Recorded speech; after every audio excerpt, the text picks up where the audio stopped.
Olá, seja bem-vindo. Quantas vezes você já se perguntou qual é o propósito da sua vida?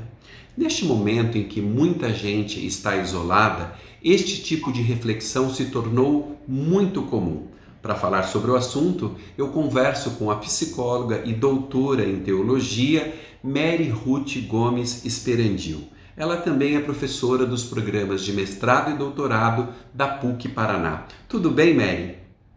Tudo bem, obrigada. Muito obrigado pela sua disponibilidade em falar conosco aqui no site da Revista Ampla. Mary, com tantas qualificações, você tem claro qual é o seu propósito de vida?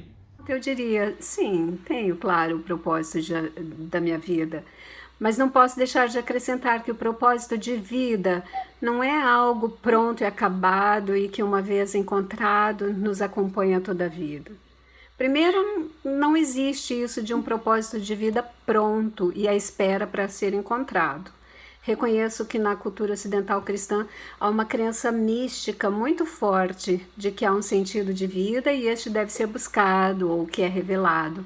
E segundo, o propósito de vida é mutante, ou seja, é fundamentalmente processo. Nesse processo, o propósito da vida vai se desenhando com mais clareza à medida que nós mesmos vamos definindo seus contornos, suas formas, seu percurso, sua história. E embora seja mutante, processual, singular e por isso único, o propósito da vida reside em um sentido que o sustenta, ou seja, o processo de existir se estabelece com base em motivos e motivações. Mary, quando a gente fala em propósito de vida, você acabou de falar de motivos e motivações, do que exatamente a gente está falando? Nós vivemos um tempo de vazio e frustração existencial. O teólogo Paul Tillich já havia detectado isso ainda na primeira metade do século anterior. E Frankl, um psiquiatra que viveu a experiência do campo de concentração nazista, observou isso e mostrou que esse vazio existencial e a necessidade de se ter um propósito na vida está presente no ser humano independentemente da classe econômica e do nível de letramento. Essa necessidade de sentido e propósito se faz presente mesmo fora das condições de enfrentamento de eventos ameaçadores, como doença grave ou condições econômicas mínimas. O Frankl observou o impacto da falta de sentido e propósito na vida de pessoas que aparentemente tinham tudo: estudo, dinheiro, colocação profissional, e eram pessoas extremamente infelizes pela sensação de vazio, advinda da falta de um sentido e propósito na vida.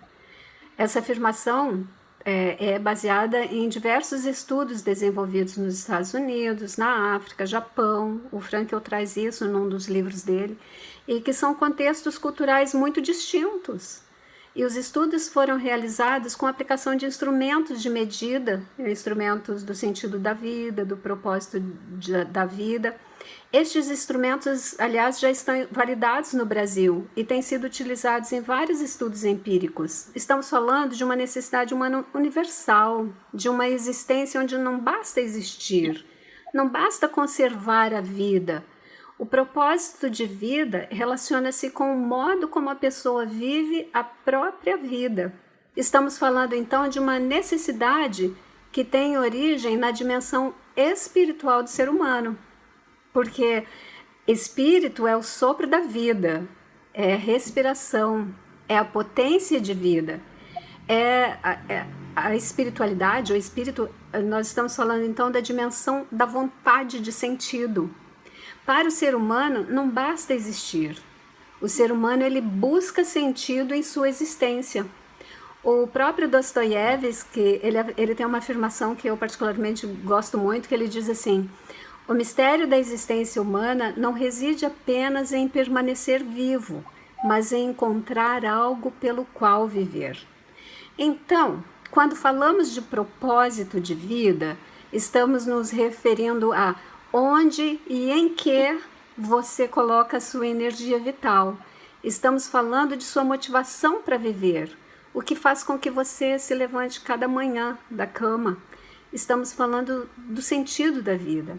Todas essas motivações, esses questionamentos e até mesmo esse vazio existencial, a gente pode aplicar nas várias dimensões da nossa vida, na vida pessoal, na vida profissional, na vida afetiva, até mesmo na vida sexual. Todos esses elementos que compõem a nossa existência, eles precisam obrigatoriamente ter um propósito? Não é exatamente assim. O que eu quero dizer é que a questão do sentido envolve, sim, esses âmbitos que você elencou. A vida pessoal, profissional, afetiva, ou mesmo o relacionamento sexual, relacionamento amoroso. Então, envolve, sim, mas não de forma compartimentada. Então, esse sentido, quando nós encontramos e quando temos essa clareza de sentido da nossa vida, o propósito da nossa vida, isso é o que nos sustenta, é o que sustenta todos esses âmbitos, os diversos âmbitos da vida. A vida pessoal, os desafios mais particulares, individuais. Ele vai sustentar as escolhas que vamos fazer.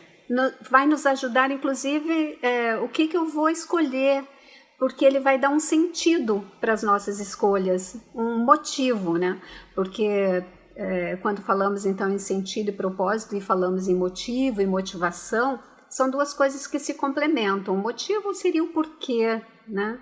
A motivação é aquilo que nos leva a realizar aquele porquê, aquela escolha, né? Aquela razão. O Frankl, um psiquiatra que viveu a experiência do campo de concentração, ele diz que existem 3 caminhos através dos quais o ser humano pode chegar ao sentido da vida.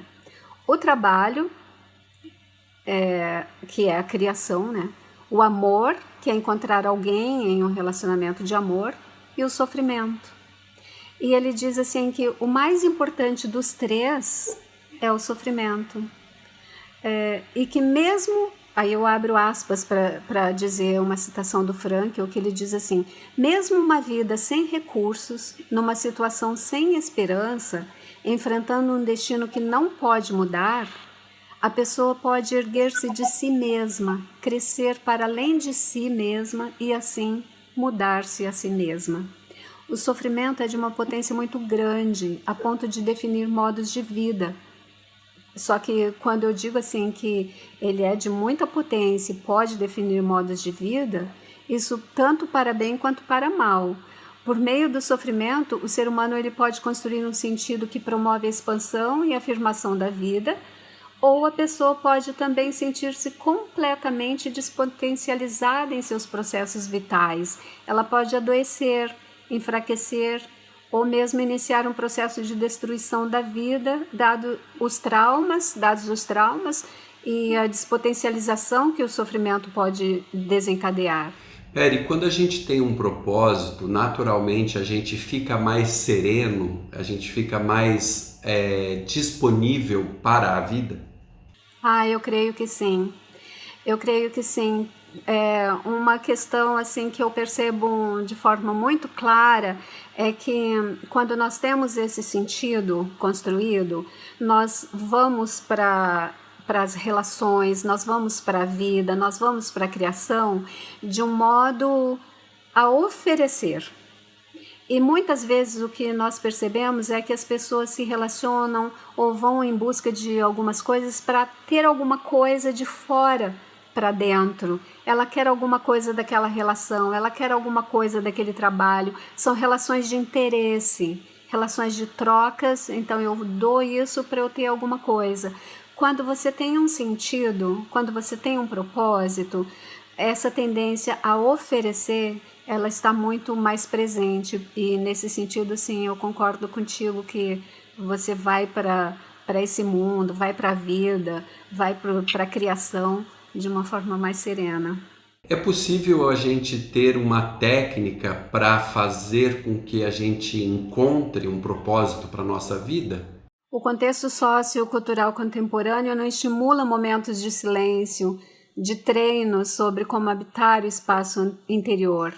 Mas o sentido e propósito de vida não é encontrado fora dessa busca de conexão, sobretudo consigo próprio. Então, conectar-se com a própria espiritualidade é conectar-se com a própria energia vital, com a potência de existir.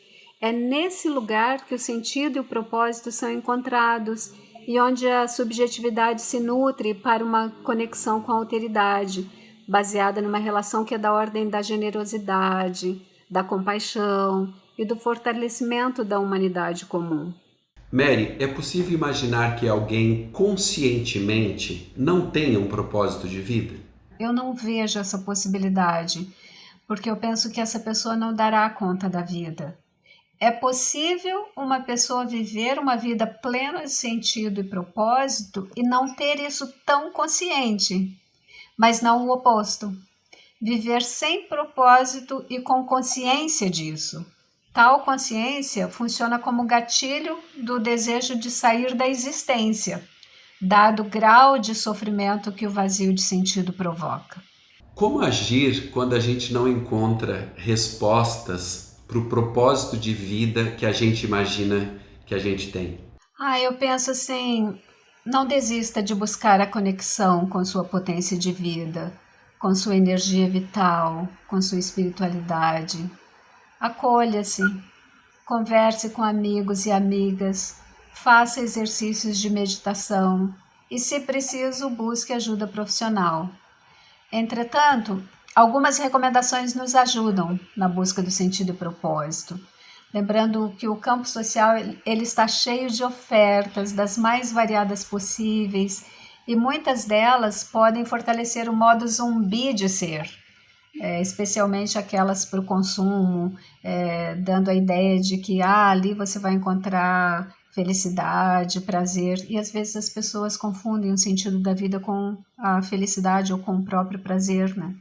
E outras aprisionam e restringem, mas há as que te ajudam a olhar para seu espaço interior, que é o locus, e o lugar onde está o material para ser utilizado na construção de propósito e sentido. Então, algumas recomendações dá para fazer, né? Por exemplo, desenvolva uma atitude de cultivo da vida. Outra recomendação, engaje-se em atividades que engrandecem seu espírito. Nossos hábitos ou aquilo que praticamos repetidamente é aquilo que cresce com mais força.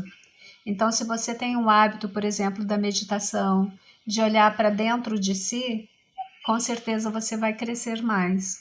E tome consciência sobre onde está a sua atenção. A realidade é aquilo que você foca, como nos mostra o psicólogo da religião William James.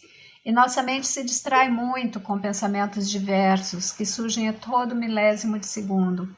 Mas a nossa felicidade, ela surge nos momentos em que estamos mais focados. E ela surge daquilo que trazemos ao mundo. A felicidade surge daquilo que trazemos ao mundo. Mary, muito obrigado pela sua participação aqui nessa conversa ampla.